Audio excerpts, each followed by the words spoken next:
A continuación vamos a dar inicio a la estrella de todas las reuniones cardiológicas, que es el bloque o el segmento de imágenes. Es lo que atrae en general más a los cardiólogos.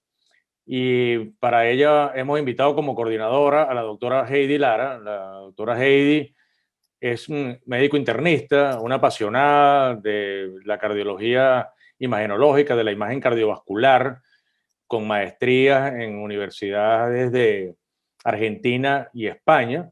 Es miembro de la Junta Directiva de la Sociedad Venezolana de Cardiología y es co-coordinadora de la sección de imágenes de la misma. Y tiene un programa muy especial para el día de hoy. Heidi, bienvenida. Muchas gracias, doctor José Miguel. Realmente bienvenidos a todos a la última sesión de este evento lleno de líderes de opinión que pudieron resumir para ustedes todos los principales estudios que se presentaron en este año. Y para nosotros fue un reto a la hora de escoger las imágenes, porque los estudios para imágenes cardíacas, porque realmente en esos eventos que se presentaron en el American Heart, en el American College, en el Europeo de Cardiología, había poca representación de estudios de imágenes y se presentaron, de hecho, en este evento como el Chao Isquemia o el Rapid CCT y algunos como el Partner 3, su parte de ecocardiografía. Es por eso que quisimos hacer una metodología diferente de selección que vamos a explicar brevemente al comienzo de cómo lo hicimos, pero básicamente se basó en el impacto que tuvo cada uno de estos artículos a la hora de que fueron publicados digitalmente, tanto en redes sociales como en Google y otras búsquedas.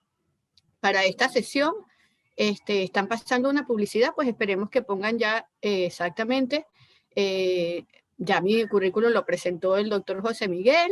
Podemos pasar con la próxima conferencista, va a hablarnos la doctora Jimena Madrid, conocida por todos los que hacemos imágenes, es cardiólogo del Centro Cardiovascular Ascardio, es especialista en imagenología cardiovascular de la Universidad del Hospital Cristo Morguerza, adjunto de cardiología de la clínica Chilemex, y adjunto del servicio de tomografía axial de la clínica Puerto Ordaz. Ella nos va a hablar sobre el artículo que tuvo más puntaje según estos nuevos índices, que es la afectación cardíaca en pacientes que ya recuperados de COVID, evaluados por resonancia magnética cardíaca. Luego de eso está la doctora Luan Piamo, también conocida por muchos, cardiólogo especialista en imagen cardiovascular. Ella es la coordinadora del laboratorio de ecocardiografía del Hospital Clínico Universitario, es adjunto de la Policlínica Metropolitana y del Urológico San Román, y es fellow y nuestra representante ante el board de CICIAC, lo que sería la sesión latinoamericana de imágenes cardíacas. Ella nos va a hablar sobre la evaluación global por ecocardiografía en pacientes hospitalizados con COVID-19, que fue el artículo que tuvo el segundo puntaje. A continuación, bueno, la jefa, la doctora Feijó, cardiólogo y ecocardiografista clínica, que es la directora de la Unidad Cardiológica Latinoamericana, miembro titular de la Sociedad Venezolana de Cardiología, miembro de la Junta Directiva y tesorera actual de la sociedad. Ella nos va a dar uno de los artículos pues, más interesantes, a mi punto de vista, que es mejora de la definición de la rehabilitación tricuspidia grave mediante una nueva clasificación que utiliza el término masivo. Y yo les voy a hablar sobre las recomendaciones de la evaluación de los deportistas, atletas jóvenes por imagen multimodal. Entonces vamos a dar comienzo a las presentaciones. Muchas gracias. Bienvenidos a la última sesión de este evento grandioso donde se resumieron los mejores estudios presentados en congresos internacionales de toda el área cardiológica y que estuvieron llenos de interesante información. Para el MECA Imágenes, nosotros quisimos hacerlo en esta oportunidad de una manera diferente la selección y fue bajo la lupa de las nuevas métricas o las métricas modernas. ¿Y de qué vamos a hablar aquí? Pues de que la información cada vez está siendo más accesible, más simple, ya no es tan exclusiva y está cada vez más cerca de las manos de que tenga un dispositivo y tenga internet. Probablemente todos estamos familiarizados como buscábamos la información en bibliotecas y nos repartíamos por esos pasillos o visitábamos grandes eventos internacionales a la espera de la publicación del último estudio y obtener los mejores resultados de primera mano. O esperábamos nuestra revista, del cual estábamos suscritas, bien sea de manera física o digital en los años subsiguientes. Todo esto ha ido cambiando con la tecnología digital y sabemos que nosotros ahora podemos tener acceso a la información que se publica en el mismo momento. Es por eso que han surgido algunas métricas modernas, donde una vez que se presenta el estudio, se puede saber cuántas personas tienen acceso, han compartido, interactuado con el mismo, qué tipo de audiencia lo hizo. Y además de eso, cuantificarlo y poder tener datos que son muy interesantes desde el punto de vista para el investigador y para la audiencia. Sabiendo de que una vez que un artículo es publicado, tiene una serie de eventos desde el mismo minuto que puede ser obtenido por Twitter, puede ser compartido, publicado, pasado a noticias, opinado por expertos de diferentes partes del mundo y obteniendo no solo la información, sino las opiniones de los líderes de opinión de primera mano y en tiempo casi real. Entonces, así vemos que es la almetría, es lo que mide el nivel de impacto de una investigación científica publicada digitalmente. Entonces, vemos este circulito que está al lado de varios colores, y eso lo hemos visto ya en múltiples artículos, está en casi todos, si no es este, es otro que se llama Plum X, y representan cada una de estas franjas los colores de la interacción, es decir, si fue citado por Twitter, por YouTube, si fue buscado en Google, si fue publicado una noticia, en un blog, en una página de una sociedad científica. Cuanto más alto puntaje, más nivel de interacción tuvo. Y esto es importante, sí, porque en base a estas métricas nosotros podemos saber cuál es la tendencia de la información. Así, por ejemplo, en esta línea del tiempo del Jack y Magic, ellos publicaron cómo fue su evolución desde el 17 al 19 y vimos cómo pasaron por el strain, la resonancia, el eco 3D, la rehabilitación mitral. En el 18 se hablaba de cardio-oncología. Posteriormente de tomografía, aterosclerosis a finales del 19. Con todos estos estudios llegó el isquemia ya a finales del año pasado. Y así, el estudio isquemia, pudimos ver cómo es la evolución. Probablemente la línea del tiempo de este año en todas las revistas va a ser en relación a COVID-19. Y así, brevemente quería mostrarles lo que es este índice. Este es el estudio que ocupó el puesto número 1 y es el primero que vamos a presentar hoy a continuación de esta explicación. Este estudio tuvo uno de los más altos índices en esta Almetrix, lo color azul es el Twitter, por lo cual tuvo mucha presencia en Twitter. Esta es la presencia por país, lo quise poner porque siempre me sorprende gratamente que los venezolanos somos muy participativos, unidos a la tecnología, y si se dan cuenta, este es el artículo número 1 de publicaciones en imágenes y Venezuela está como el primer país de Latinoamérica en esa información. Está entre el top del percentil 95 y además de eso, aquí está el porcentaje de pacientes, 1.642 tweets, y se ocupa el número 1 de esta revista, una de las más importantes en imágenes cardíacas, como es el Jack Imaging. En base a estos criterios de selección y a estos índices, nosotros escogimos 4 artículos de los que tuvieron la máxima puntuación. El primero es el que les acabo de mencionar, que es la afectación cardíaca en pacientes recuperados de COVID-19, identificada mediante imágenes de resonancia magnética. Lo va a presentar la doctora Jimena Madrid. Después va a estar la evaluación global de pacientes hospitalizados por ecocardiografía con COVID-19. Lo va a presentar la doctora Luan Piamo. Posteriormente, yo les presentaré las recomendaciones sobre el uso de la imagen cardiovascular multimodal en atletas competitivos adultos jóvenes. Y luego la doctora Feijó les va a hablar de la mejora de la condición, la insuficiencia tricuspidea grave mediante ecocardiografía con un nuevo grado masivo basado en resultados. Bueno, los esperamos que sea de su agrado, que les traiga una información que sea nutritiva y productiva para ustedes. Muchas gracias. Buenas noches. Hoy vamos a hablar sobre afectación cardíaca en pacientes recuperados de COVID-19 identificados por resonancia magnética. Estudios previos han demostrado que 7 a 15% de los pacientes hospitalizados con COVID-19 tienen niveles elevados de troponina I ultrasensible. Esto se traduce en daño miocárdico. Sabemos además que la afectación cardíaca en COVID severo está por encima del 31%, sin embargo aún se desconoce el impacto global de la enfermedad sobre el corazón. La resonancia magnética es un estudio de imagen con una sensibilidad del 100% para detectar daño miocárdico oculto. El objetivo de este estudio fue evaluar la afectación cardíaca en pacientes recuperados de COVID-19 con síntomas cardíacos mediante resonancia magnética. Este fue un estudio realizado en un centro único, retrospectivo, observacional, realizado en el Hospital Tongji, Wuhan, China, y a todos los pacientes se les realizó comparación con grupo control.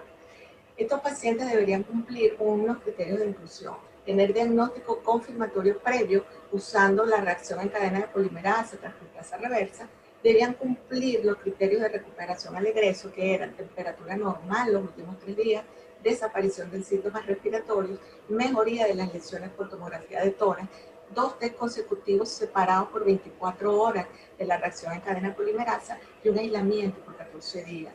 Y obviamente la aparición de síntomas cardíacos posterior al egreso.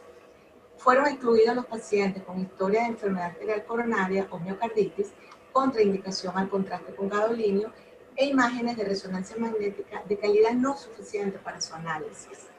A todos los pacientes se les realizó un escáner con un equipo Siemens 3 Teslas, se les evaluó secuencias convencionales de cine con eje corto, eje largo, imágenes ponderadas de T2 que fueron para evaluación de edema miocárdico. Se evaluó realce tardío con gadolínio. El realce tardío fue definido como una intensidad de señal por encima de 5 desviaciones estándar del miocardio remoto. Y con esto se evaluó la presencia de fibrosis focalizada. Se les realizó también secuencias de mapeo cuantitativo, mapeo T1, T2 para evaluar fibrosis difusa y se cuantificó volumen de matriz extracelular, que es que el volumen de matriz extracelular es expresión de remodelación del miocardio. Un volumen de matriz extracelular por encima del 25% era considerado anormal.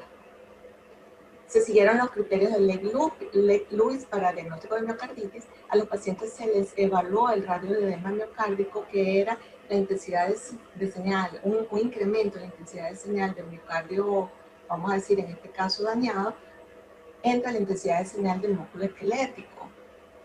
Un radio mayor a 2 era considerado anormal y se traducía en una inflamación activa. Todos los pacientes se les realizó o se evaluaron los 16 segmentos del miocardio y su localización, si tenían una localización subepicárdica, transmural o de la capa media. Con respecto a las características basales de los pacientes, fueron evaluados un total de 26 pacientes con una edad promedio de 38 años, un rango intercuartil entre 32 y 45 años. 10 pacientes eran masculinos, que se corresponden al 38%, tenían un índice de masa corporal promedio de 23.2. El intervalo promedio entre aparición de síntomas cardíacos y resonancia magnética fue de 47 días, con un rango intercuartil entre 36 a 58 días. Con respecto a los tipos clínicos de neumonía por COVID, 22 pacientes, que se corresponden al 85%, tenían un COVID moderado, 4 pacientes, que se corresponden a un 15%, un COVID severo. No hubo pacientes con COVID crítico, y con respecto a las comorbilidades, solo se describieron 2 pacientes hipertensos, que corresponden a un 8%. Estos pacientes hipertensos eran ya hipertensos antes de la infección. Con respecto a los síntomas cardíacos presentes, 3 pacientes, que se corresponden al 12%, consultaron por dolor precordial. 23 pacientes, que se corresponden a un 88%, consultaron por palpitaciones, y 6 pacientes, dolor en el pecho, 23%. A todos los pacientes se les realizó hallazgos de laboratorio, contagio de células blancas, contagio de linfocitos, proteínas C reactivas de alta sensibilidad, dímero D, interleuquina C, LDH, troponina I ultrasensible. Y hago énfasis en la troponina I porque al momento de la admisión, cuando ellos ingresan a su hospitalización, solo a 13 de los 26 pacientes se les realizó troponina y estaban positivos con un valor pico de 2.2 a 2.7. Se les realizó péptido natriurético. El 100% de los pacientes recibieron antirretrovirales, recibieron antibiótico-terapia, 50% ameritó el uso de esteroides y 81% de los pacientes recibieron oxigenoterapia. Con respecto a las características basales, vemos que cuando se compara con los pacientes con resultados positivos y resultados de resonancia negativa, no hubo diferencia estadísticamente significativa entre ambos grupos con respecto a sus características basales. Bueno, fueron analizados un total de 416 segmentos miocárdicos de 26 pacientes. De estos 26 pacientes, 15 pacientes presentaron hallazgos anormales en la resonancia magnética, lo que se corresponde a un 58%. Entre estos hallazgos anormales más frecuentes se observó el edema miocárdico en 14 de estos 26 pacientes, que se corresponde a un 54%, y el realce tardío fue observado en 8 de estos 26 pacientes, que se corresponde a un 31%. 11 pacientes, que se corresponden a un 42%, no presentaron anormalidades en la resonancia magnética. Se observó el edema miocárdico en 137 de los 416 segmentos analizados. se observa que el edema miocárdico fue más frecuente hacia la cara inferior, la cara septal, la cara anterior y a nivel de la capa media sobre todo. El realce tardío fue observado en 15 de los 416 segmentos analizados, lo que equivale a un 4%. Esto al final se traduce en un edema miocárdico significativo con cicatrización mínima. Este es el caso de un paciente de 29 años que consulta, ya una vez recuperado de COVID, consulta al mes por palpitaciones. Y este es un segundo caso, un paciente de 60 años que consulta a los 2 meses por palpitaciones. En ambos casos observamos en eje corto la presencia de un realce tardío focal de la capa media parchado subepicárdico. Igualmente aquí en la cara inferior. Igualmente en este caso observamos en la cara septal un realce tardío lineal de la capa media. En ambos casos también se observa la presencia de un derrame pericárdico pequeño. Cuando evaluamos el radio miocárdico realce tardío, en la mayoría de los pacientes estuvo marcadamente elevado en 7,2% con un rango intercuartil entre 6,2 a 8,4%. La localización en estos pacientes con COVID más frecuente de realce tardío fue la cara inferior y la inferolateral, la base y la cámara media. Cuando nosotros evaluamos los parámetros funcionales parámetros morfológicos y funcionales del ventrículo izquierdo y del ventrículo derecho, y cuando los comparamos con los grupos con resonancias positivas, resonancias negativas y grupo control, observamos que los parámetros de fracción de eyección del ventrículo izquierdo realmente no se alteraron en pacientes con resonancias positivas y negativas. Solo un paciente presentó deterioro en la fracción de eyección por debajo del 50%, en un paciente con resonancia positiva. Cuando evaluamos los parámetros globales de T1, T2 y SB, observamos que los parámetros estaban marcadamente elevados en pacientes con resonancia magnética positiva y en pacientes con cuando se compara con el grupo control.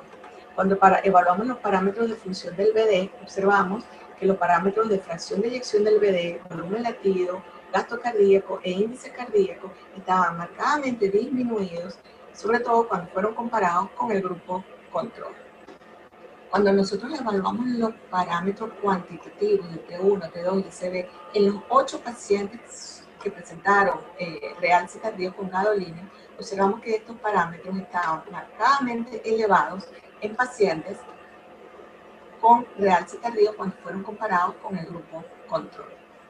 Podemos concluir que la resonancia magnética demostró en pacientes recuperados de COVID, edema y fibrosis miocárdica, así como un deterioro leve en la función del VD. Por lo tanto, estos resultados apoyan la teoría de inflamación como un mecanismo principal de lesión del miocardio en pacientes recuperados de COVID. La resonancia magnética es la única modalidad de imagen no invasiva que permite la caracterización tisular en términos de evaluar posible presencia, extensión y pronóstico del daño miocárdico. Sin embargo, este estudio tiene limitaciones. Primero, es una corte pequeña con un seguimiento a corto plazo. Y la mayoría de los pacientes tuvieron COVID moderado, por lo tanto el estudio no refleja el espectro completo de los pacientes y de esta manera los datos no pueden ser extrapolados a la población general. Y el último limitación, que es un estudio de alto costo, y hay muy baja disponibilidad de centros de imagen avanzados. Por lo tanto, una de las cosas más relevantes de este estudio es que este estudio logró detectar alargos anormales en resonancia magnética en pacientes recuperados de COVID-19 que no tenían evidencia de compromiso cardíaco durante su tratamiento inicial, pero que posteriormente presentan síntomas cardíacos. Por lo tanto, esto nos dice que esta inflamación activa, edema, puede extenderse a la fase subaguda y quizás a la fase crónica. Tenemos que tener presente que este daño miocárdico pudiera pasar desapercibido en pacientes con infección leve y pudiéramos encontrar mayor afectación en pacientes con enfermedad grave. Por lo tanto, se necesitan estudios más amplios con seguimiento longitudinal y por último, faltaría por determinar si estas alteraciones observadas en resonancia magnética es exclusiva del SARS-CoV-2 o es una característica más de ciertas infecciones virales. Muchas gracias. Agradecimiento a la Sociedad Venezolana de Cardiología por la invitación. A continuación, vamos a revisar el artículo titulado Evaluación ecocardiográfica global en pacientes con COVID-19, que fue publicado en el European Heart Journal Cardiovascular Imaging en junio del presente año. Este artículo tuvo un total de 43.827 vistas entre junio y noviembre, con un pico en el mes de julio. Y con respecto al Twitter, fue tuiteado 818 veces, siendo que el país en donde más fue tuiteado fue en Brasil con 105 y acá en Venezuela solamente 17 veces con un 3%. La enfermedad por COVID-19 ha emergido como una causa importante de morbilidad y mortalidad, lo cual ha ejercido una presión sin precedentes a nivel de los servicios de salud en el mundo. El hallazgo de partículas virales en el miocardio y endotelio vascular en pacientes con COVID-19 y shock cardiogénico, así como la incidencia de complicaciones cardíacas y sus subsecuentes implicaciones en el tratamiento de las mismas son aún desconocidas. Y en consecuencia, hay una necesidad urgente de entender las interacciones entre el COVID-19 y el corazón. Se realizó una encuesta global para evaluar los hallazgos ecocardiográficos en pacientes confirmados o con alta probabilidad de COVID-19. Y el objetivo de este estudio es mejorar el conocimiento de las manifestaciones cardíacas de COVID-19 y dar una visión de las características de los pacientes que más se beneficiarían de la ecocardiografía. Esta encuesta global de ecocardiografía fue diseñada por el European Association of Cardiovascular Imaging con la colaboración de expertos internacionales. Y se incluyó cualquier ecocardiograma transtorácico en pacientes confirmados o con alta sospecha de infección por COVID-19 entre el 3 y el 20 de abril del 2020. Los pacientes fueron estudiados como parte de su rutina y no se incluyeron datos de identificación, por lo que no requirió consentimiento informado. Con respecto a la encuesta, fue un formato online que consistía fundamentalmente en 11 preguntas de completación rápida, realizada a través de teléfonos inteligentes inmediatamente después de ser realizado. Y tenía 3 segmentos. El primero era con respecto a las características basales, tales como edad, sexo, comorbilidades, severidad de síntomas, estatus COVID-19, neumonía y ubicación en el hospital. La segunda parte eran las indicaciones para el estudio, es decir, sospecha de insuficiencia cardíaca izquierda, sospecha de falla ventricular derecha, dolor torácico con elevación del ST, elevación de biomarcadores, arritmia ventricular, taponamiento o shock cardiogénico. Y la tercera parte eran los hallazgos ecocardiográficos propiamente dichos, que incluían anormalidades del ventrículo izquierdo, difusión sistólica, dilatación, evidencia de nuevo infarto del miocardio y miocarditis de tacosubo, anormalidades del ventrículo derecho, disfunción sistólica, dilatación, remodelado en D del ventrículo izquierdo, además, elevación de la presión sistólica arterial pulmonar o taponamiento cardíaco. La encuesta incluyó si el ecocardiograma cambió el manejo del paciente. Y fueron excluidas las encuestas que eran consideradas como incompatibles, en donde había data conflictiva y si no se habían grabado los hallazgos ecocardiográficos. La edad fue reportada como mediana en un intervalo de cuartiles, las variables categóricas fueron reportadas como frecuencias expresadas en porcentaje y las comparaciones entre grupos fueron realizadas por chi cuadrada o t de estudio. Con respecto a los resultados, tenemos que hubo un total de 1.200 pacientes de 69 países de 100 continentes y los datos disponibles para el análisis fueron 1.216, es decir, el 96% del total. En este panel tenemos la prevalencia de COVID-19 y los países que contribuyeron a la entrevista online, a la encuesta online. Y en el panel B, pues tenemos la localización y número de los estudios reportados en la encuesta, que fue realizada durante 17 días, desde el 3 al 20 de abril del presente año. Esta es la tabla que resume parte de los resultados, pero el resumen es que hubo una media de 62 años con un 72% de sexo masculino, 73% tenían COVID confirmado, 27% sospechoso. Fue realizada en unidades de cuidado crítico en un 60% de las veces, siendo que el 54% fue en UTI, en terapia intensiva. Síntomas severos en 54%, neumonía 19%, enfermedad cardíaca persistente con 26%, la hipertensión arterial estuvo en un 37% y diabetes mellitus en 19%. La indicación más frecuente fue la sospecha de insuficiencia cardíaca izquierda con un 40% y la menos frecuente fue la sospecha de taponamiento con un 2%. Se encontró que hubo eco normal en un 45% y eco anormal en un 55%. Estos últimos fueron pacientes más viejos, mayor edad, y con más alta prevalencia de enfermedad cardíaca isquémica preexistente, insuficiencia cardíaca y enfermedad valvular, con una P estadísticamente significativa. Por otra parte, la prevalencia entre hipertensión arterial y diabetes mellitus no fue diferente, fue similar. Esta es la tabla de los resultados. En verde tenemos los ecocardiogramas normales y los hallazgos ecocardiográficos de los ecos normales fue que hubo anormalidades del ventrículo izquierdo en un 39% de los casos, anormalidades del ventrículo derecho en 33% de los casos, remodelado en B del 8%, hipertensión sistólica pulmonar 8%, y llama la atención que enfermedad cardíaca severa hubo en un 15%, con una proporción de 1 en 7. Anormalidades ecocardiográficas fueron más comunes en aquellos pacientes que tuvieron dolor torácico con elevación del ST, con un 71% de frecuencia. La falla ventricular izquierda y la sospecha de falla ventricular derecha ocurrió en un 60% de los casos, y ocurrió también que en múltiples indicaciones tuvo una frecuencia de 72%.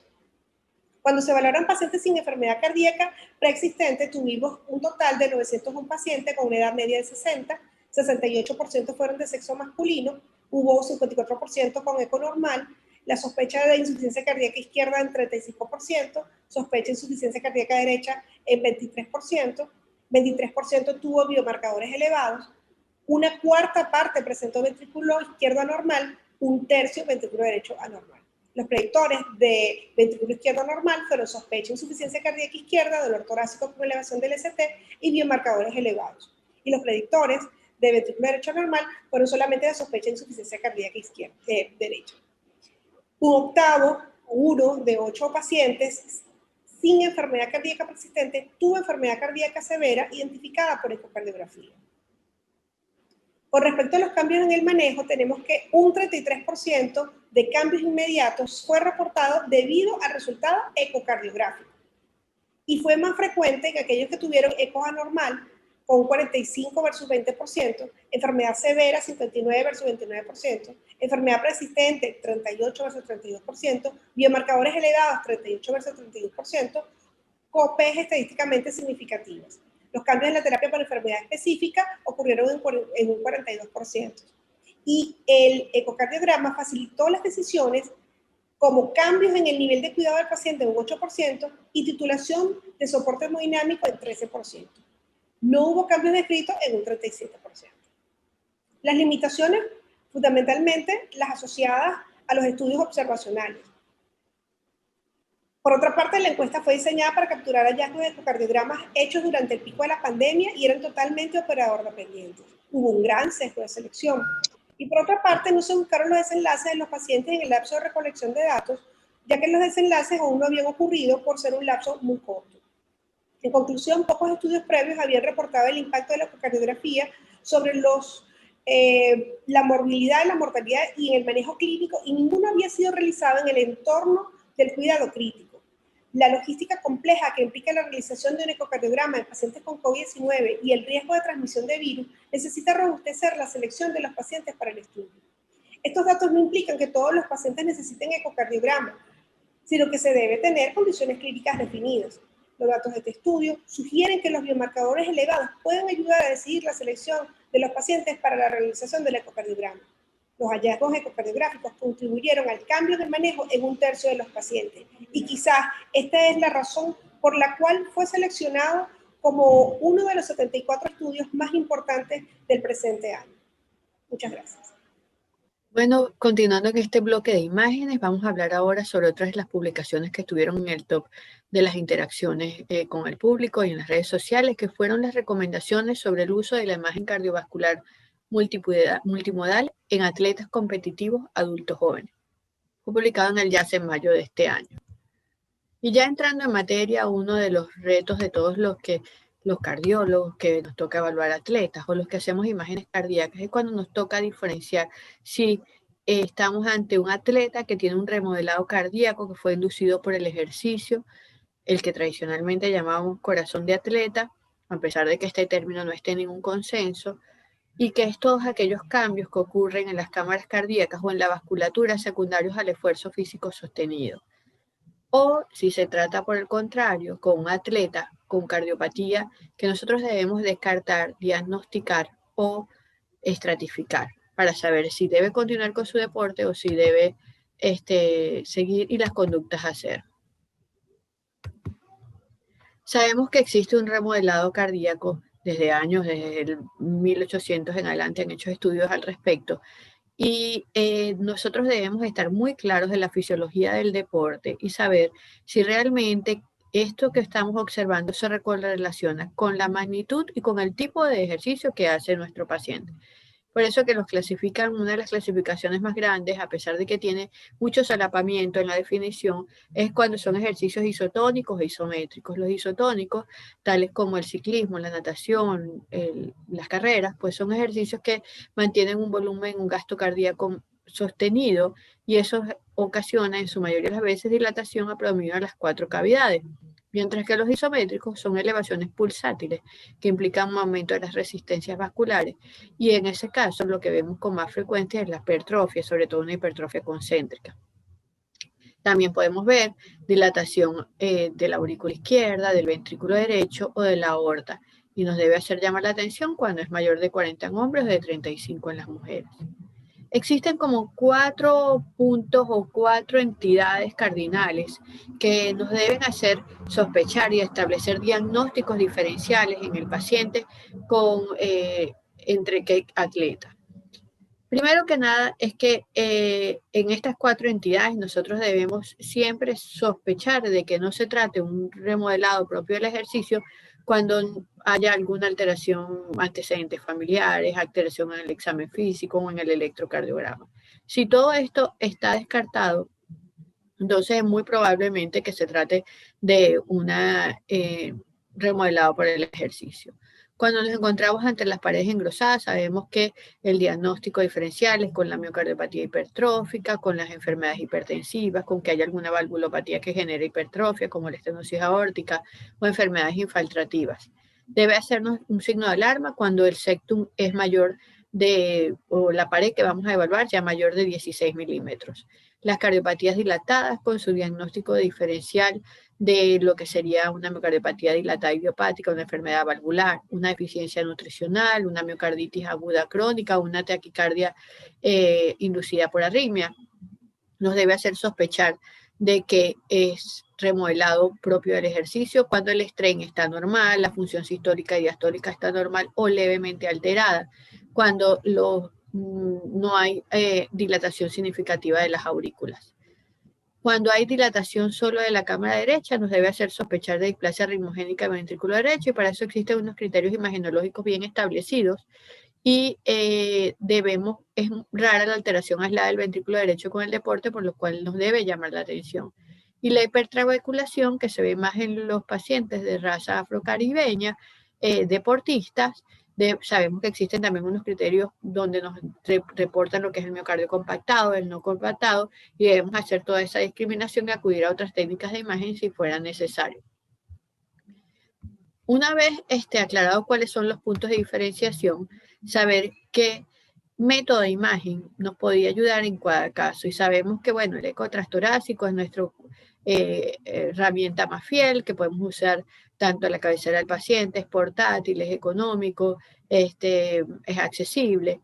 Sabemos que la resonancia magnética es el gold estándar para la caracterización del miocardio y que también nos permite unas muy buenas imágenes del ventrículo derecho, inclusive de la aorta, que la tomografía cardíaca nos aporta invaluable información en cuanto a la anatomía coronaria, sobre todo a los orígenes de las arterias coronarias y descartar anomalías congénitas, y en cuanto a la evaluación de la aorta. Entonces, cuando un atleta va a una participación, ¿qué debemos evaluar? Bueno, la mayoría de las guías, tanto nuevas y viejas, hablan que la historia clínica, el examen físico y el electro es suficiente, aunque sabemos que muchos equipos nacionales que van a las olimpiadas o universidades utilizan métodos de imagen también, pero no hay todavía estudios que avalen que esta estratificación de diferentes va a aportar hallazgos significativos para la evolución de los pacientes. Las imágenes cardíacas no son primera línea en la mayoría de las situaciones clínicas, a menos de que el paciente tenga alguna sospecha. La mayor indicación en estos casos sería la historia familiar de muerte súbita, un paciente con un síncope inexplicable, el disnea que no sea, que sea asociada con el esfuerzo y hallazgos anormales en la evaluación inicial. ¿Qué hallazgos iniciales nos deben sugerir hacer una evaluación multiimagen? que el paciente tenga síntomas, historia familiar, tenga un soplo patológico, una asimetría en los pulsos, al examen físico, que tenga hallazgos sugestivos de Marfan, o que tenga en el electro bloqueo de rama izquierda, cambios sugestivos de isquemia, o que a su vez haya prolongación del QT o también lo contrario, un síndrome de preexcitación. Entonces, en ese caso, la herramienta inicial de primera línea es el ecocardiograma. Si el ecocardiograma es definitorio y no nos queda ninguna duda de que no hay ninguna cardiopatía, no hacemos ningún otro examen adicional. Si nos queda duda, podemos recurrir, de acuerdo a lo que explicamos anteriormente, a las bondades de cada método, a la resonancia cardíaca o a la tomografía. El estudio de estrés queda a criterio, como las guías de recomendaciones para la población general y se utilizan en la mayoría de los casos cuando se sospecha de que los síntomas aparecen o empeoran con el esfuerzo.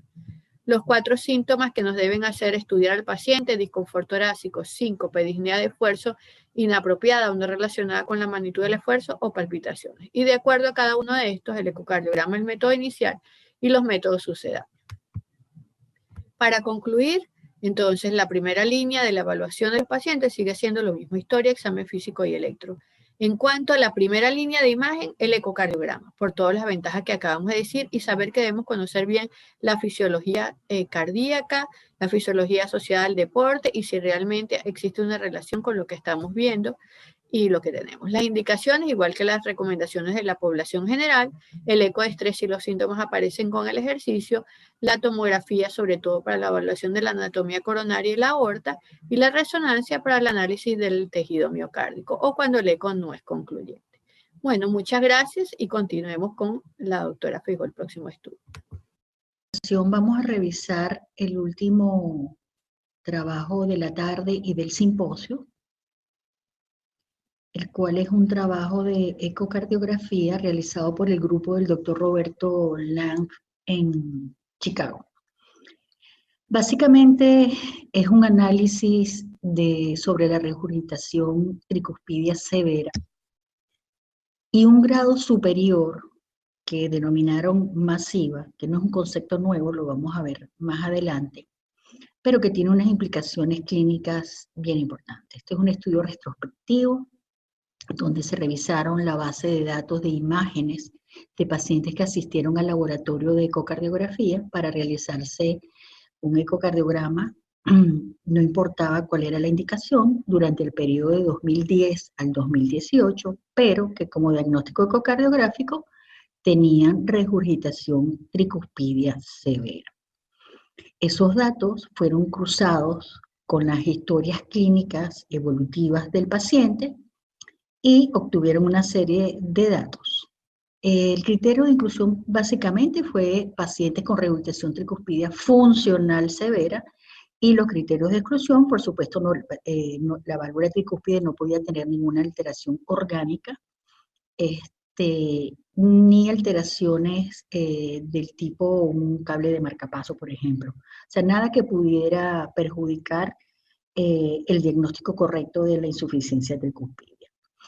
El criterio de inclusión fue uno solo, basado en las guías de la evaluación de la regurgitación valvular nativa, publicadas en el 2017, en donde la vena contracta es su principal protagonista. Es decir, era el único criterio que ellos tomaban en cuenta. Entendemos que es un criterio, un parámetro que supo definir entre regurgitación moderada a severa, y por esta razón, aparte de que es un parámetro semicuantitativo, que es fácil de realizar, que tiene una metodología correcta que debemos todos hacer, pero no requiere de grandes cálculos, es una medición sencilla, y no depende tampoco de la sobrecarga ventricular derecha.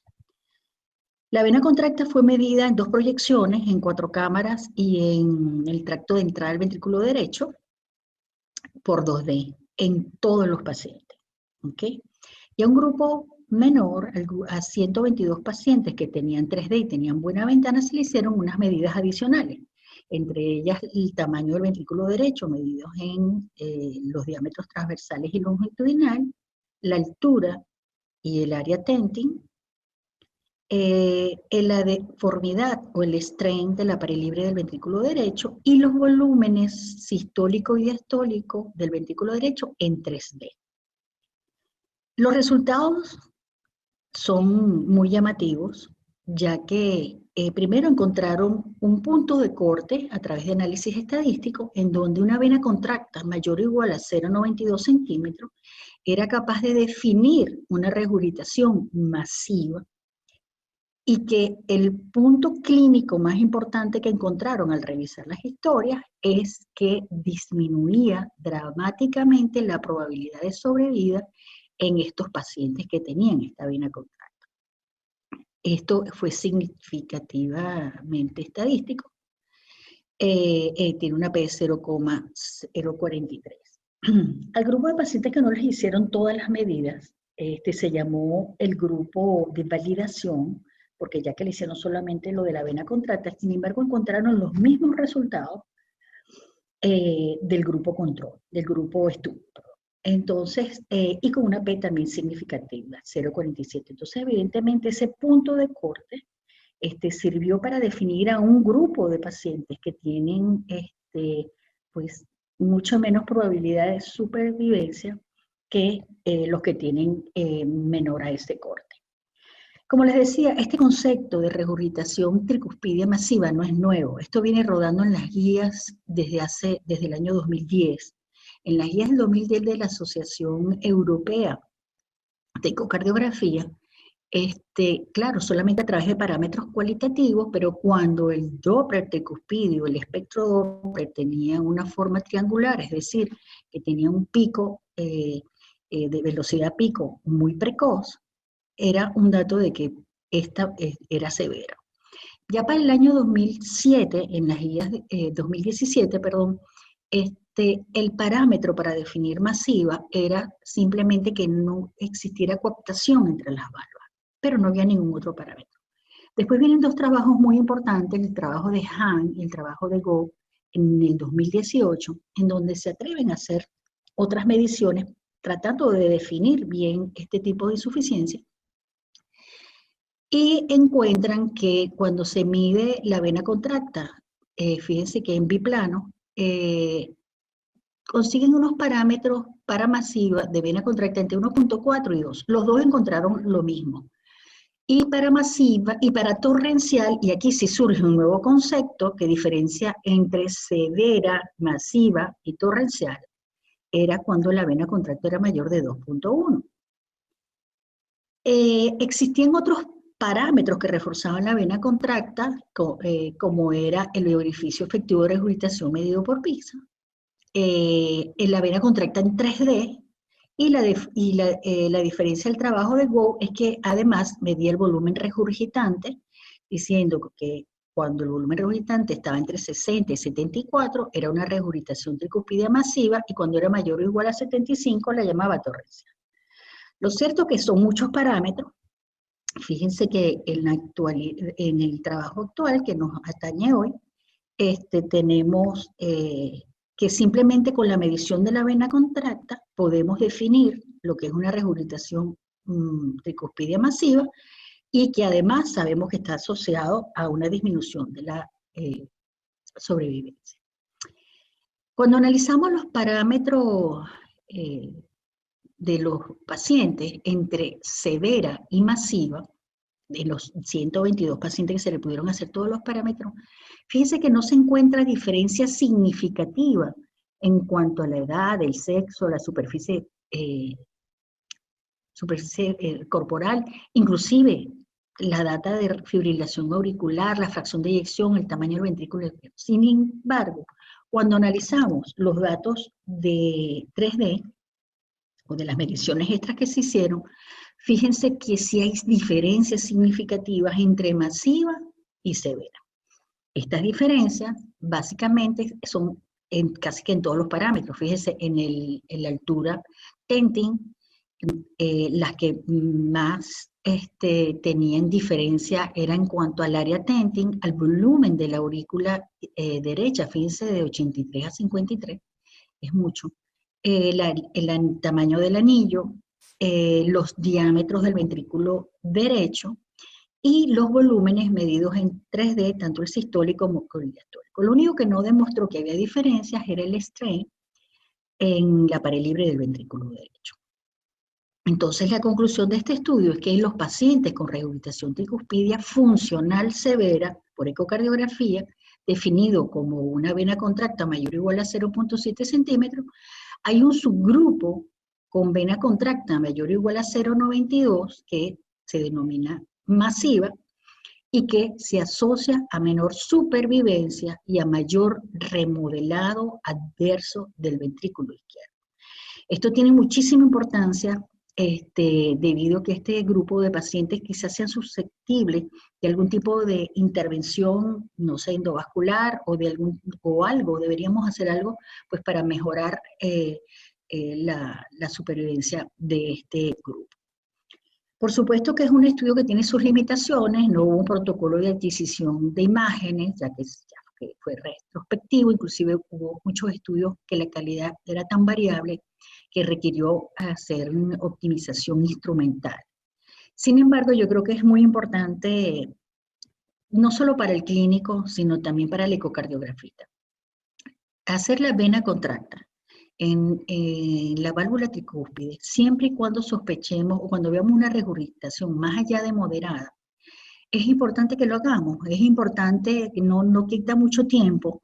Y además, las medidas del ventrículo derecho se hacen normalmente de rutina, quizás la vena contracta no, pero que pensemos que es un parámetro útil para definir o para tratar de identificar a un grupo de pacientes que van a tener un peor pronóstico que un paciente que tenga una regurgitación moderada o leve. Bueno, muchas gracias. Listo, bueno, agradecida con todas estas colegas y amigas mías, porque de verdad hicieron unas presentaciones excelentes y de lujo, y nos mostraron estos artículos que tuvieron tanto impacto durante el año. Yo les comentaba a ellas cuando hablábamos que probablemente si hubiéramos escogido los de 4 más importantes, hubieran sido todos de COVID, y quisimos variar un poco para que fuera diferente pues lo que fuéramos a presentar.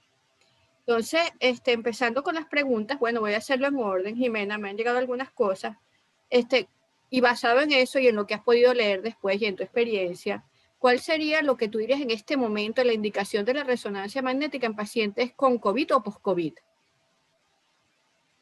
La resonancia magnética se está realizando ahorita en pacientes post-COVID, ¿ok? La indicación está en pacientes sintomáticos, es decir, pacientes que se han recuperado de COVID y presentan síntomas cardíacos después de su recuperación. Esa es la indicación actual. Y que lo estamos viendo últimamente, frecuentemente palpitaciones, sobre todo yo he visto en la consulta, y algunos con dolor torácico probablemente es lo que hemos visto más frecuente. Cansancio. Cansancio, exacto, sobre todo eso que también puede confundirse con una fatiga persistente. Voy a ir con Luan, pero antes de hablar con Luan, yo quería de verdad como expresar mi solidaridad y apoyo con todos los cardiólogos, ecocardiografistas y técnicos que se han puesto su armadura y han podido enfrentar un temor real, como es hacer estudios a la cabecera de un paciente con COVID, y haciendo todo con su profesionalismo y mayor ética, y creo que bueno, se merecen un aplauso de pie, porque los que hemos pasado por eso sabemos que es duro. Gracias. Continuando con la pregunta, Luan, yo creo que ese artículo tuyo, todos los que hacemos imágenes, apenas salió, pues lo devoramos porque era la primera evidencia que teníamos de qué podíamos esperar en un paciente con COVID. Sabemos que muchos centran de que el estudio en estos pacientes debe ser enfocado, rápido, como el Focus COVID. ¿Qué dirías tú a alguien que va a hacer un Focus COVID en base a esos hallazgos? ¿Qué debe buscar? ¿Qué debe hacer si va a hacer un eco rápido? En principio, el Focus incluye, como todos sabemos, 3 vistas, o sea, son 3 ventanas y 5 vistas. O sea, el Focus concebido desde que comenzamos a trabajar en él, ¿de acuerdo? Yo considero que el Focus como tal es perfecto para ser aplicado como protocolo COVID, y no, realmente yo, excepto la evaluación de las coronarias, que también yo se lo incluiría, yo no le haría ninguna modificación. Es decir, o sea, que vamos a buscar prácticamente lo mismo que vimos en el artículo, o sea, función biventricular, dilatación de las cavidades, tratar fundamentalmente de ver si hay hallazgos o signos de tromboembolismo pulmonar y de taponamiento cardíaco.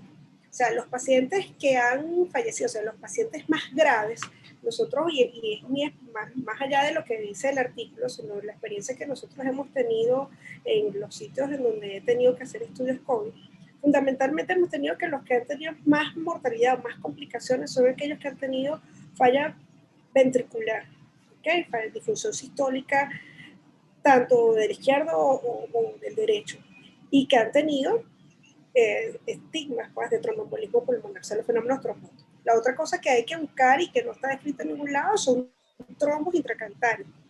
¿Okay? O sea, los hallazgos trombóticos como en toda la patología COVID, o sea, también son importantes en la búsqueda de ecocardiograma. Nosotros hemos encontrado en la población infantil, yo no hago ecos pediátricos, pero sí comparto mucho con los pediatras de las instituciones, entonces ellos han buscado o han encontrado el síndrome de Kawasaki-like, que por supuesto buscan derrame pericárdico, así sea leve, y alteraciones en las coronarias. Entonces, yo le añadiría al focus del adulto la búsqueda también de cambios en las coronarias. Recientemente, no sé si alguno ve mi estado, nosotros creo que publiqué una foto de una imagen que parecía un trombo en el tronco izquierdo, en un paciente con dolor torácico, con difusión sistólica, y que bueno, que dependiendo de los parámetros de los biomarcadores, ese paciente fue llevado a cateterismo cardíaco. En ese caso particularmente, nosotros no encontramos enfermedad arterial coronaria significativa, sino flujo muy lento, por lo que me describió el doctor Calderas, que fue el que hizo el cateterismo. Entonces, el focus, en conclusión, el focus puede ser aplicado tal como es concebido y, en mi opinión, tendríamos que buscar trombos intracavitarios y tratar también, en la medida posible, de ver las coronarias. Bueno, muchas gracias, Luan. Jimena, has desatado muchas preguntas con ese estudio, a pesar de que justo nos llamaba la atención, porque es un estudio que probablemente en otro momento no hubiera incluido en la metodología, porque tenía muy pocos pacientes. Sin embargo, a lo mejor la información de que después de pasado la infección, que fue muy grave en muchos países, el paciente quedara con secuelas, pues fue un impacto en la población. Preguntan cómo sería la historia natural de esos cambios en la resonancia magnética. O sea, claro, yo me imagino que esa historia se está escribiendo en este momento, pero ¿qué piensas tú en relación a otras virosis o a otras? ¿Cómo debería ser la historia natural de esos cambios? Principalmente edema. El edema fue el síntoma primordial. Y acuérdate que en la fase aguda de la miocarditis, estos son procesos reversibles y transitorios. Claro, no se están estudiando los pacientes en fase aguda por múltiples razones, riesgo de personal, riesgo de contaminación de los escáneres, y es algo que estudiarte en fase aguda no te va a cambiar el manejo. Por lo tanto, estos estudios se están haciendo en fase post-COVID y probablemente los cambios que estamos viendo son cambios ya en una etapa subaguda, es cuando el edema está en descenso y algunas lesiones están evolucionando y es cuando aparece pues el realce tardío. Son lesiones ya más significativas. Muy bien. A la doctora Feijó le iba a decir, parece que es el año de la tricúspide. Yo me imagino que es por todo el movimiento que viene en cuanto al intervencionismo de la tricúspide, que hemos visto publicaciones al respecto y muchos comentarios, y este artículo causó ese impacto. ¿Qué me diría de eso? ¿Qué piensa de esta nueva clasificación y su implicación en ese aspecto y en la práctica diaria? Bueno, sin duda que la motivación de este estudio fue por los intervencionistas, sin duda. Es una práctica que está comenzando a nivel mundial. Recientemente se publicó el registro español con 150 casos, pero ellos necesitan más indicaciones. O sea, y además el objetivo de este trabajo, entre otras cosas, era ver en primer momento si hay un grupo de pacientes como peor que el otro, ya que la rehabilitación tricuspidia, desde hace tiempo se viene notando que hay un grupo que es peor que severa, pero no tenía nombre. Ahorita se le dio el nombre y ya se puede identificar. Y ese grupo tiene una evolución peor. Si tienen indicación, o sea, la teoría es que estos pacientes pueden ser propensos a hacer algún tipo de intervencionismo, ¿ok? Y por eso es la importancia de reconocer el grupo. Tenemos que esperar. Nosotros, lastimosamente, aquí estamos bastante retrasados lo dijo el doctor Caldera mismo, no lo estoy diciendo yo. Tenemos que esperar, pero evidentemente sí hay que identificar a esos pacientes que, independientemente cuál sea la causa, fíjense que son tricuspida funcional, probablemente la intervención de otras válvulas tenga que ir acompañada sin duda de intervenir en la válvula tricúspide de alguna manera, y es muy importante que le demos ese dato al médico. Perfecto, así es, en eso estamos, me imagino. Luan, aquí están preguntando algo de lo que ha salido muchas publicaciones, recomendaciones y guías, pero probablemente, me imagino que el que lo preguntó quiere saber tu experiencia en cuanto a cómo se protege el que va a hacer un eco con COVID. ¿Qué protección va a ser? Y es verdad que cada uno, aparte de lo establecido, pues ha hecho cosas adicionales buscando un grado más de protección. Entonces, el que lo pregunta, pues bueno, te lo paso. Bueno, nosotros desde un principio, o sea, la verdad es que nos regimos por lo de la sociedad, comenzamos con la sociedad europea y con las recomendaciones hechas por la Sociedad Española de Cardiología. Recién comenzando la pandemia, junto contigo, la doctora Feijó, yo les empecé mi inquietud y entonces se hizo una primera publicación por la Sociedad Venezolana de Cardiología, y era un resumen esquemático pero muy conciso acerca de cómo debíamos protegernos. Entonces establecíamos fundamentalmente 3 grupos de riesgo, en los cuales había un riesgo bajo, un riesgo intermedio y para los pacientes que estaban propiamente en las áreas COVID. Hoy en día nosotros realmente ya nos protegemos como si estuviéramos en el área COVID. O sea, ya no hay gente de bajo riesgo, solamente nos protegemos en un solo sentido. Y vamos con mono, yo particularmente, comencé a implementar tanto en el laboratorio en público, en el hospital universitario, como en mi práctica privada, el uso del EPP como tal. O sea, ya fuera un mono o la braga, y son bragas lavables, o sea, digamos impermeables, y encima de la braga utilizamos siempre la bata manga larga, usamos cobertores tanto de las botas, cubrebotas, utilizamos en la capa bala, y por supuesto el N95, y siempre usamos el face shield,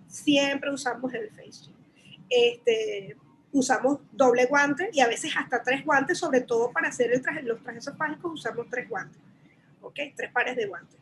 Con respecto al uso de barrera física, utilizamos una barrera plástica que no solamente la limpiamos, o sea, la esterilizamos con hipoclorito o con alcohol, y que la cambiamos cada mes. Realmente no la cambiamos tan frecuentemente, pero sí hay una barrera física entre el paciente y el ecocardiografista, ya sea técnico o médico, el que esté allí. Y las salas propiamente dichas también son desinfectadas al menos semanalmente, por ejemplo en los laboratorios, que son inclusive hechos para no invasivos, que están hechas en áreas no COVID, ¿de acuerdo? ¿Por qué? Porque nos está ocurriendo que hay un grupo de pacientes que, por supuesto, son los asintomáticos, pero hay un grupo de pacientes que son sintomáticos y son negadores. Entonces, por lo tanto, en consecuencia, usted tiene que vestirse como si fuera un área COVID cada vez que va a hacer un ecocardiograma. Eso. Exacto, perfecto, mejor resumido imposible. EPP, para los que no hagan, equipo de protección personal. Y después lo difícil que es ver la imagen en un área de terapia intensiva con todas esas protecciones y plástico en el equipo y plástico en el face shield y pues lo que cuesta, pues lo que sudamos mientras hacemos eso. Jimena, me preguntan la frecuencia de pericarditis, a lo mejor pueden hablar las dos, pericarditis en COVID, lo que han visto. Y edema, sí, pericarditis básicamente y derrame pericárdico. Mira, por resonancia magnética, la pericarditis entre 10 y 15%, y se puede haber derrame pericárdico, como los 2 casos que te mostré de estos pacientes, y los derrames pericárdicos son mínimos, y eso corrobora para hacer diagnóstico junto a los otros parámetros que se evaluaron cuantitativos para el diagnóstico de que es un paciente que probablemente cursó un cuadro de miocarditis, ¿ok? Por ahí hacían una pregunta, que si el realce tardío es marcador de fibrosis. Sí, el realce tardío es un marcador de fibrosis, ¿ok?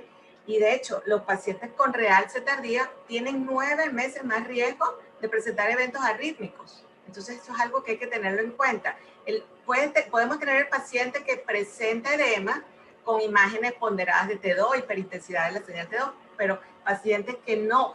Te diste cuenta en el estudio, la proporción de pacientes con realce tardío fue pequeño. Entonces, estamos hablando de un proceso inflamatorio que no sabemos si en el tiempo esto pudiera pues, ser reversible. No lo sabemos. Los pacientes con realce tardío definitivamente no. Ellos evolucionan por lo general a áreas pequeñas de fibrosis que al final terminan o progresa a necrosis. Y eso se convierte pues, en foco arrítmico. Es importante aquí hacer seguimiento de esos pacientes a largo plazo, 3-4 años, a ver cuál es la evolución. Muchas Y gracias. con respecto a la pericarditis propiamente dicho, o sea, lo que pasa es que tú tienes, o sea, estamos en varios estadios de la enfermedad. En la fase aguda tú puedes tener más o menos ese mismo porcentaje. Nosotros todavía estamos analizando nuestros datos. De verdad que no he terminado de hacer la evaluación ecocardiográfica de nuestros datos. Pero sí te puedo decir que más o menos esa es la proporción de pacientes que desarrollan derrame pericárdico, tanto en adultos como en niños, como te dije, según los datos que me aportaron tanto la doctora Mariela Mateo como el doctor Ronald Ortega, de los pacientes que ellos han atendido acá en la policlínica. ¿Okay? Pero el hecho de que tú tengas una enfermedad que es prácticamente desconocida, te hace mantenerte atenta porque pericarditis no es un hallazgo de la fase post-COVID, ¿de acuerdo? Acuérdense que ustedes tienen una fase, o la fase COVID como tal, que es más o menos los 21 días que conocemos. Y los hallazgos de derrame pericárdico, así sea en mínima cantidad, los hemos tenido es en esa fase aguda. Los hallazgos que está comentando Ximena se han extendido. Hay unas publicaciones, hay un estudio alemán que salió hace varios meses, en los cuales ese edema persistía en pacientes que inclusive habían estado asintomáticos y que 3 meses después de la supuesta infección por COVID tuvieron, se les hizo la resonancia magnética y le encontraron el edema. Entonces son situaciones diferentes. Yo pienso que hay que sentarse a madurar un poco los hallazgos. La pericarditis más al principio, el edema se extiende un poco más y es un poco más tardío, y bueno, ya veremos con el tiempo qué nos dice y qué nos dice nuestra población, porque nuestra población va a ser un poco difícil de estudiar en ese sentido por el poco costo y la poca gente que hace resonancia magnética cardíaca. Nosotros acá tenemos un problema gravísimo y es que prácticamente nadie está haciendo resonancia magnética cardíaca, al menos aquí en Caracas. Entonces es terrible. Eso. Así es, muchas gracias. Doctora Feijó, le hacen una pregunta. En esos pacientes con rehabilitación tricuspidia masiva, que se evidenció en el estudio que tenían peor evolución, si se identificó si esa peor evolución o esa mayor mortalidad se debía a alguna causa específica, o sea, de qué fallecieron o de qué se complicaron. No, porque fue un estudio observacional en donde hubo mucho problema para unificar la data. Entonces buscaron lo más sencillo y la data que tenían todos para poder hacer el análisis estadístico con K-partition, simplemente fue una correlación entre el número de la distancia, pues el número en centímetros, la vena contracta, y si estaba vivo o no prácticamente. Eso fue lo que se hizo, pero no las causas de nada. Realmente no tengo que ni siquiera están los motivos o qué otras patologías estaban asociadas. Eso no está dicho en el trabajo. Es algo netamente observacional, como buscando el punto de corte para poder definir rehabilitación masiva, en este caso, en base a la clínica, al mal pronóstico. Ese fue el parámetro que dividió realmente, o que a través de él pudieron lograr el punto de corte de la vena contracta. Pasa como cuando tú mides la aurícula izquierda, lo mismo. El parámetro que nosotros usamos, 34 mililitros sobre metro cuadrado, a uno le parece muchísimo, porque ya lo que hacemos eco todos los días sabemos, cuando uno ve una aurícula de 29, ya uno la ve dilatada, pues a los ojos la ve dilatada, y a uno le cuesta un poquito cuando la ves dilatada, pero no llega al 34, a veces le empuja, pero a veces no hay forma, y eso es porque los estudios han demostrado que realmente el problema es cuando está por encima de 34, hay mayor incidencia de fibrilación, hay mayor incidencia de eventos embólicos y hay mayor mortalidad. Pues ese parámetro, en base a que se tomó ese número. En es la misma metodología, pero en vena contracta. José, ¿y puedes repetir entonces los criterios para severa, masiva y torrencial? Ok, este trabajo solamente habla de masiva. la regurgitación tricuspidia severa sigue siendo 0,7 centímetros, porque se combinó que fuera en centímetros, ¿ok? La torrencial es 0,92 el punto de corte. En 2D, que eso es muy importante este estudio. O sea, lo que pasa es que tuvieron un grupo que le pudieron hacer 3D y todo eso. Pero los valores fueron los que dieron en 2D en 2 proyecciones. Una cosa muy sencillita, muy sencillita. Y en los grupos, ellos no estudiaron la torrencial. El torrencial fue mencionado por los 2 grupos de trabajo, el de Go y el de Ham, que fueron publicados en el 2018, y los 2 coincidieron que cuando la vena contracta era mayor de 2.1, ya estábamos hablando de regurgitación torrencial, pero claro, las características clínicas y eso no las tengo. Pero evidentemente en la tricuspide, nosotros sabemos la tricuspide desde el principio que una regurgitación leve no le damos importancia. Todo el mundo tiene, el 90 y pico % de personas tienen regurgitación tricuspide. Pero 2 es el diámetro de la cava inferior. ¿Cómo? Que 2 centímetros es el diámetro de la cava. Sí, es como que estuviera torrencial, pues es un diluvio, es un diluvio. Pues. De acuerdo completamente, es una locura. Entonces, Sí, cuando sí. tú ves los criterios, por ejemplo, que están en las guías del 2017, es que no acoapte. Bueno, esa es la vena contracta. Si no coapta, esa es la vena contracta. Así de sencillo. Lo que pasa es que le está buscando un número. Pero el diámetro del anillo. El diámetro del anillo. no del anillo, el diámetro el diámetro del anillo. Sí, claro, equivale, pues, no, porque el anillo, fíjate que midió, el promedio era 4 y pico, o sea, una barbaridad. Sí, de anillo. claro. Barbaridad de anillo. Aquí me hacen una pregunta para mí de qué hacer con, me imagino, la evaluación multimodal en el atleta con anemia falciforme. Bueno, realmente eso no está en las guías, ¿no? Pero la mayoría de las indicaciones sabemos que los pacientes con anemia falciforme, por el gasto cardíaco elevado, lo que vemos más comúnmente es la dilatación de las cavidades, sobre todo si tienen anemias por largo tiempo, no tratadas o significativas.